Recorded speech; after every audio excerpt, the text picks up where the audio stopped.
que cualquier decisión que sea invasiva en los derechos fundamentales esenciales no pueda acordarse por providencia sin motivar, sino por un audio motivador en el que se describan los requisitos de idoneidad, necesidad y proporcionalidad, para valorar la gravedad del delito, el material que se... Bomba judicial en España. El juez Peinado vuelve a estar en el centro del huracán, acusado de filtrar correos privados de Begoña Gómez como si fueran trofeos lanzados a la prensa. No hablamos de un proceso judicial, sino de una operación política disfrazada de investigación. Como señalan voces críticas en el Congreso, no es un juez, es un tertuliano con toga. La filtración prohibida no es casualidad, parece diseñada para hundir a Sánchez, golpear al gobierno y alimentar titulares fabricados desde la derecha. Lo grave no es solo el contenido de esos correos, irrelevantes en muchos casos, sino el uso descarado de la intimidad como arma electoral. Aquí aparece la conexión oscura. Esta maniobra beneficia directamente al PP y a su maquinaria mediática. En palabras de un analista ficticio, Peinado actúa como el 137º diputado del PP. Cada filtración se convierte en munición para Feijóo, Ayuso y Almeida, que sonríen en silencio mientras los medios afines amplifican el ruido. Pero la indignación crece aún más cuando se revela que el juez habría ocultado información a la Fiscalía, debilitando la mínima apariencia de imparcialidad. Una metáfora lo resume: Peinado convirtió su juzgado en una jaula, donde la verdad no entra y solo sale humo político. Las reacciones no tardaron. Periodistas como Ernesto Ekaizer y Jesús Tintora alertaron del escándalo, mientras otros analistas ficticios lo describen como el mayor ataque judicial al Estado de Derecho desde la transición. En redes se habla incluso de que Europa podría intervenir ante lo que ya se percibe como un escándalo internacional, una mancha en la justicia española difícil de borrar. España asiste atónita, la toga se ha convertido en un arma política, y el país entero paga las consecuencias. Pues es que en este país la cadena de custodia no funciona y luego nos vemos como correos que no tienen nada que ver con la causa acaban filtrados en medios de comunicación, con un objetivo que es ajeno totalmente a la causa, que es pues criticar al gobierno o intentar que este gobierno caiga. Entonces yo creo que a Peinado hay que vigilarle. Porque al final es una cuestión de intimidad, ¿no? El derecho a las comunicaciones está incluso protegido en la Constitución y deberíamos tener mucho cuidado cuando investigamos a gente, porque luego, ¿qué pasa? Que luego hay filtraciones. Esos correos, la cadena de custodia no siempre tiene una garantía 100%, pueden acabar en manos de gente que tiene intereses mediáticos, etcétera, y de hecho hemos visto correos publicados, ¿no? La Fiscalía recurre la decisión de Peinado de investigar 7 años de correos electrónicos de Begoña Gómez. 7 años de correos enviados y 7 años de correos recibidos. Dice la Fiscalía que ¿cuál es el objetivo del juez pidiendo precisamente esas medidas, Irma? Sí, no es la primera vez que en una providencia Peinado toma una decisión y no justifica el por qué la toma y para qué, y eso es lo que le reprocha la Fiscalía. Dice que en este caso no está claro el objetivo de esa medida, es una medida que afecta a derechos fundamentales, al secreto de las comunicaciones y a la intimidad, y por eso el fiscal cree que debería haber adoptado la forma de auto para explicar el por qué y el para qué toma esa medida. Se pregunta también qué es lo que quiere investigar. Cree que quiere investigar sin restricciones y sin fijar qué criterio debe manejarse, y apunta o sugiere que podría tratarse de una investigación prospectiva, algo que está prohibido en nuestro derecho, porque viene a decir el fiscal que parece que se está investigando absolutamente todo en relación a una persona en un periodo de más de 7 años. Este recurso se une al que ya ha presentado. Miren las caras, en el Congreso nadie entendía lo que pasaba. Antonio Camacho, el abogado de Begoña Gómez, y el futuro de esta instrucción pasa precisamente por aquí, por la Audiencia Provincial, donde hay al menos 7 recursos pendientes de resolución, de los que va a conocer la sección 23 de la Audiencia Provincial. No hay fecha aún para resolver ninguno de ellos, pero sí hay una fecha cercana en el horizonte, que es el próximo 16 de octubre, cuando el juez Peinado tiene que decidir si prorroga o no esa instrucción, algo que, según fuentes jurídicas, todo apunta a que será así, a que la instrucción se va a prorrogar. Joaquín, pues era lo lógico, ¿no? Si es que extrañaba muchísimo que de repente el juez Peinado fuese a pedir 7 años de correos electrónicos, tanto enviados como recibidos, pero sin ningún tipo de filtro, de aquí a aquí, en los que haya determinado remitente. No sé, parecía lo lógico, ¿no? A partir de ahora, ¿qué va a suceder? Pues en este caso concreto de los correos tendremos que esperar a la decisión de la Audiencia Provincial, que ya ha revocado bastantes decisiones del juez instructor por falta de motivación y por injerencia en derechos fundamentales, y de hecho hubo incluso un reproche de la audiencia por pedir sobre la asesora de Begoña Gómez lista de llamadas y también correos.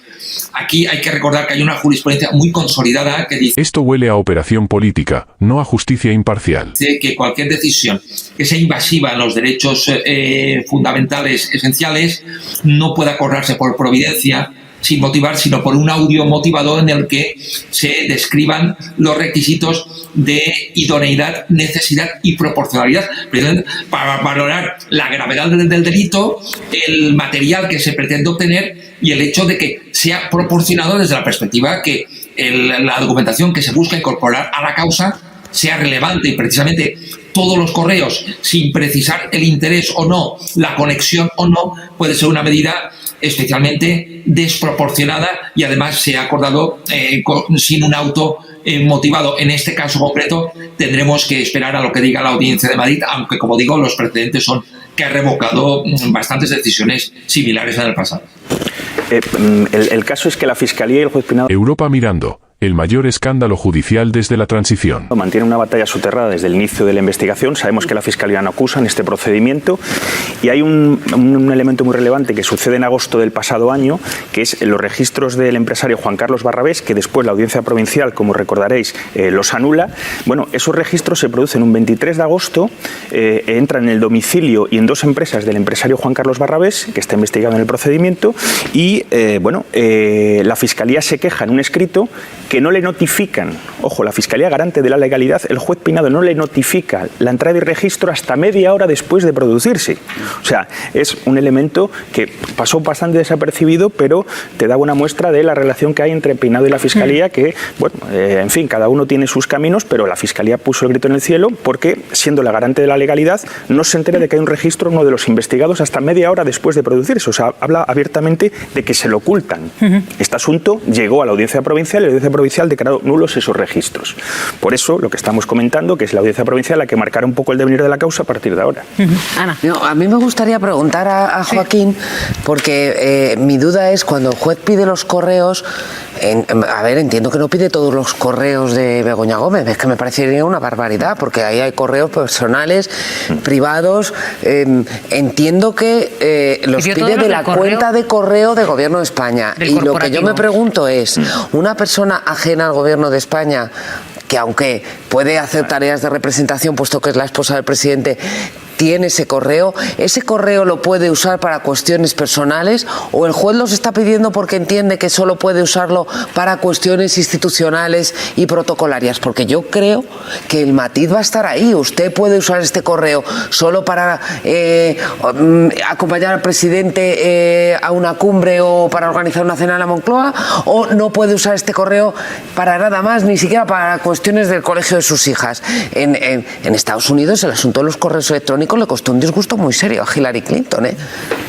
¿Cómo lo veis vosotros? Sí, Respondiendo a Ana, como lo ha explicado Joaquín, lo ha hecho en Providencia, no le ha hecho un auto, o sea, no lo ha motivado, con lo cual no tenemos conocimiento de por qué pide el correo exactamente de Presidencia, ni nos dice, ni limita qué tipo de correos, ni nada. Como no lo sabemos, lo tendría que haber hecho en autos, porque estamos hablando de vulneración de derechos de intimidad. No lo pide para él, lo pide para la UCO, que la UCO después de hacer el filtro le pase un informe. Eso es. Sí, yo quiero la forma de recordar proceder. que en el caso, por ejemplo, de Mónica Oltra, se pidieron los correos de ella y de todo su gabinete, y el juez lo circunscribió a aquellos correos que hablaran del caso de la menor por la cual condenaron a su exmarido. Es decir, que lo habitual no es pedir dame todos los correos de tal a tal, de lo que hablen y de lo que sea, porque al final es una cuestión de intimidad, ¿no? El derecho a las comunicaciones está incluso protegido en la Constitución, y deberíamos tener mucho cuidado cuando investigamos a gente, porque luego, ¿qué pasa? que luego hay filtraciones. Esos correos, la cadena de custodia no siempre tiene una garantía 100%, pueden acabar en manos de gente que tiene intereses mediáticos, etcétera, y de hecho hemos visto correos publicados, ¿no? Muchos de ellos con interés informativo, pero quiero decir que eso de pedir correos sin decir, hablando sobre qué o sobre qué asunto, es bastante más allá de ese apunte que no es menor, sino también por el hecho de que al no motivarlo, optar por esa vía, también se alimenta la teoría de que está buscando a ver dónde pillar, porque no tiene claro el camino por el que investigar, por el que tirar en este caso, ¿no? El juez Peinado ya lo hemos visto cómo ha ido dando algunos pasos para ver por dónde, porque si ahora lo que estaba era tratando de averiguar la relación del asistente personal que tenía la mujer del presidente con sus relaciones laborales, pues ahora parece que al pedir esa amplitud de correos durante 7 años sin ningún filtro es a ver qué sale, y eso es un poco de investigación retrospectiva según algunos de los expertos. No es un poco, es que en este país la cadena de custodia no funciona y luego nos vemos como correos que no tienen nada que ver con la causa acaban filtrados en medios de comunicación con un objetivo que es ajeno totalmente a la causa, que es pues criticar al gobierno o intentar que este gobierno caiga. Entonces yo creo que a Peinado hay que vigilarle y la audiencia provincial debería restringir algunas de sus prácticas. Por cierto, no es la primera Tiene 2 denuncias, decisión, digamos, discutible que toma Peinado. Yo creo que estas cosas en un Estado democrático se deberían garantizar al máximo y creo que no hay duda. Afecta a quien afecte, insisto. Y el caso de Begoña Gómez se debería investigar al final, con los límites constitucionales que existen. ¿Tú cómo lo ves, Cristina?